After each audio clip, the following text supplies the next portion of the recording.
What up, everybody? What up, everybody? Let me get to the spot. Oh, hey, I'm free. Don't shoot. Whatever you want to think about. All right. No, I did not get arrested. And no, this isn't coming live from jail or prison here in Arizona.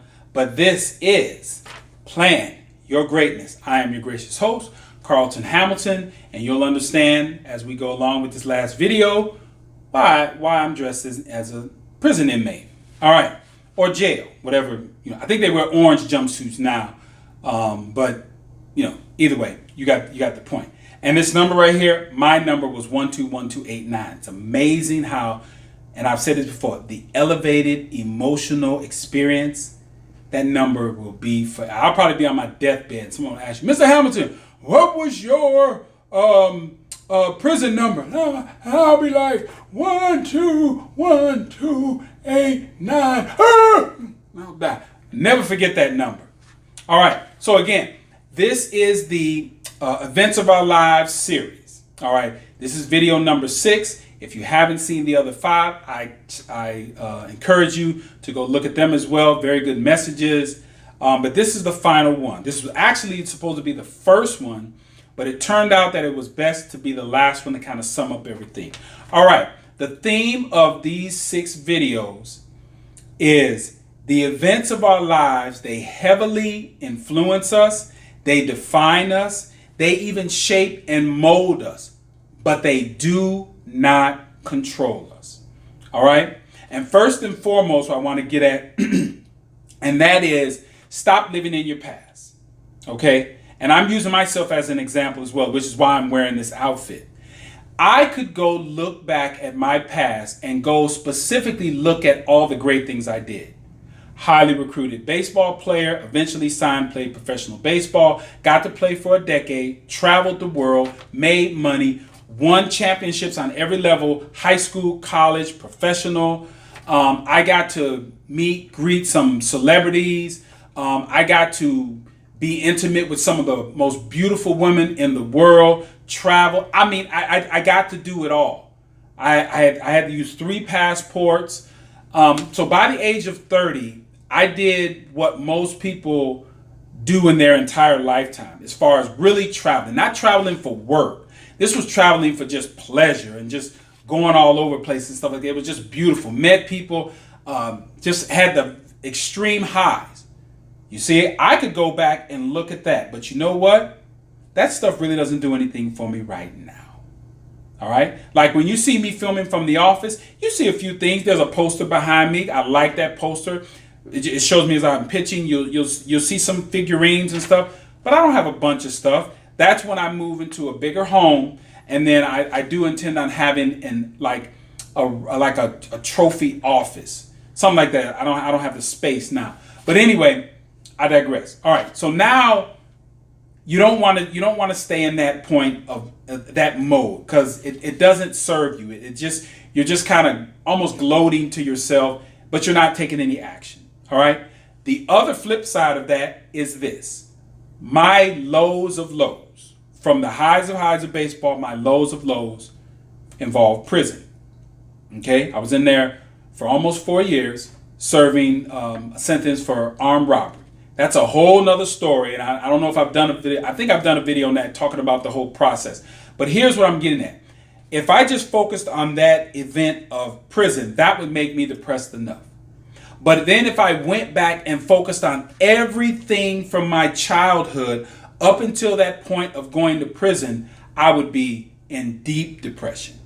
Okay? So either one of those, you have no business going in there and digging around unless you're trying to figure out something that's going to help you advance. But in most cases, yep, I understood it. Yep, it was traumatic. Yes, and I've moved on. I've analyzed it, both sides, and I've now moved on. So I utilize it, but I don't go back there sitting in that area. But to many of you that are watching these videos and watching other videos, you spend way too much time in this area of where you are a failure, and then you carry that on to the rest of your life, and we'll get you'll understand and see what I'm talking about.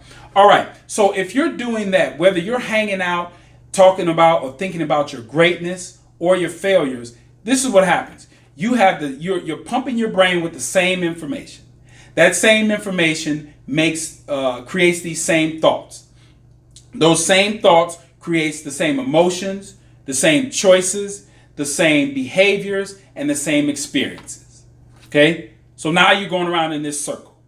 And what's interesting, if you take the high of my baseball career, and you take the low of the low as far as with prison and where I was depressed and I was homeless before that, that's a whole nother story. Okay? What happens is you create, or you're looking back on what is called an elevated emotional experience. And that elevated emotional experience creates an elevated emotional response. And then it takes you right back in that cycle, because it's very hard to get out of there of things that are so deeply impressed upon your mind. They come up all the time.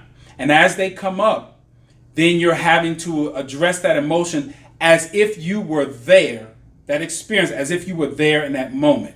That's amazing that our brain can do that. But here's what goes on with that, is that it then creates a personality. And our personalities are how we think, how we feel, and eventually how we act. And then that personality becomes what is called a personal reality. And what is that? Our personal reality is how we see ourselves in the world, okay? And how we see the world. And then more specifically, do we believe we have control over how we can shape our world from this point forward? And if we have a bunch of good experiences that we can actually look upon, then we're more liable or more likely to take action. If we do not, if we see our lives as a bunch of failures, okay, then what we're going to do, we're not going to take action. And I'm going to say this again. I'm going to repeat this again. I had a conversation with my son, and I asked him 2 questions. I said, if you decide that you can't do something, what are you going to do? He said, nothing. Okay? He's absolutely correct. And I said, if you decide that you can do something or you want to do something, what is your responsibility at that point? He said, take action. You see what I'm saying? If you believe you cannot, you won't take any action. There's nothing for you to do. But if you believe you can, or you set out a goal, your next step is you must take action. Because if you don't take action, you know what that says? You don't believe it's possible. All right? So we create our personal reality, which is how we see the world and how we can manipulate. And then what that causes us to do, that causes us to go into what I call a cycle of the mind-body connection. Now, here's how that works. Everything that we do first starts off in our mind. It's a thought, becomes a feeling, which is the connection of the body. Then we act, and boom, we produce it in the world, right? We keep doing that over a long period of time. That becomes what is known as a habit, okay? Mind, feelings, emotions, body, action, boom, we produce it. Now, I didn't say whether it was good or bad. It could be anything. But if it's bad, we keep doing it over a long period of time, it becomes a habit and it becomes entrenched in our body. So that means we're on autopilot. Okay? Now, if it is something good, then what happens is we're on autopilot for good things. You see what I'm saying? And so people, when good things happen to people who are constantly in that good frame of mind, they're never surprised. Then what we have are people that have these bad frame of mind, these actions, behaviors, and thoughts, and then now they're conflicted. They're either saying, man, nothing ever happens good to me, or they're going, why does everything so bad happen to me? You follow that pattern? Okay? So, what that is doing is that is reaffirming our emotional addiction. It's a drug. Because if we keep doing the same thing, and I mentioned this in a video before, 95% of what we do today is what we did the other day. So that means we are addicted to that. And then the mind-body connection kicks in. So now we're seeing the same thing. And then, we're reaffirming it by doing the same thing. Now, here's what happens. Your body just got out of whack. Your mind just got out of whack. but you've been doing it for so long, you know what happens? That imbalance or being out of whack becomes your new balance, becomes your new normal. And to you, you say, that feels right. But here's the reality. It just feels familiar because it's not right and you're out of whack. All right? So, my challenge to you is stop living in the past. But how do you get started on that?